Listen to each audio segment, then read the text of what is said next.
تو اب یہ دیکھیں ان سارے ڈائلاگ سے ہمیں جو چیز حاصل ہوئی وہ ہمیں اپنا تعارف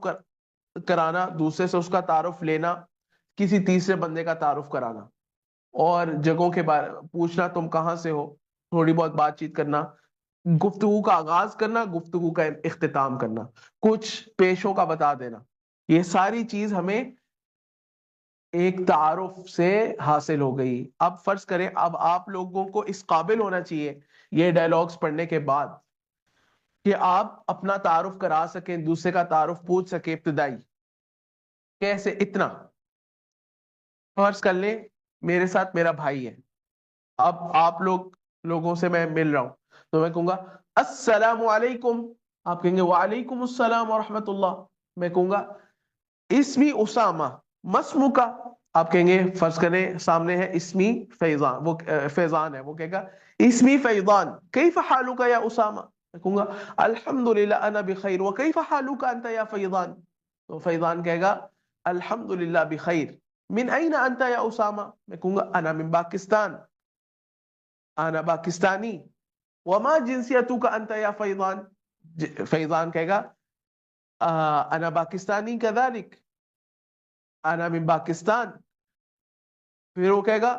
پھر میں اس کو اپنے دوست کا اپنے بھائی کا تعارف کراؤں گا، اور اپنے بھائی کو اپنے دوست کا تعارف کراؤں گا، میں کہوں گا کہ یا فیضان هذا اخی ہوا مدرس ہوا طالب ہوا معلم ہوا طبیب، کچھ بھی کہہ دوں، ٹھیک ہے؟ تو وہ فیضان اس کو کہے گا یعنی وہ اس سے بات چیت بھی کر سکتا ہے، لیکن یہاں پہ آپ کی کتاب میں اس طرح نہیں ہے، تو اب جو ہے وہ اب میں اپنے بھائی کو اس کا تعارف کراؤں گا اور اس کو کہوں گا ہذا صدیقی یا ہذا زمیلی ہوا فیضان ہوا طالب، وہ طالب علم ہے، ہوا مدرس، وہ ٹیچر ہے، ہوا معلم، اس طرح اس کا تعارف کرا دوں گا۔ پھر یہ دونوں کہہ دیں گے اہلن و سہلن، یا ہم دونوں ایک ساتھ بات کریں گے، ایک دوسرے کو خوش آمدید کہیں گے، اور پھر آخر میں گفتگو کا اینڈ کرنے ہم کہیں گے مع السلامہ، سلامتی کے ساتھ رہو، آگے اگلا بندہ بھی کہہ دے گا مع السلامہ، یا پھر یہ کہہ دیں گے الی اللقاء، اگلی ملاقات تک، اللہ حافظ، یا پھر یہ کہہ دیں گے تشرفت بک، وہ کہہ دے گا الشرف لی،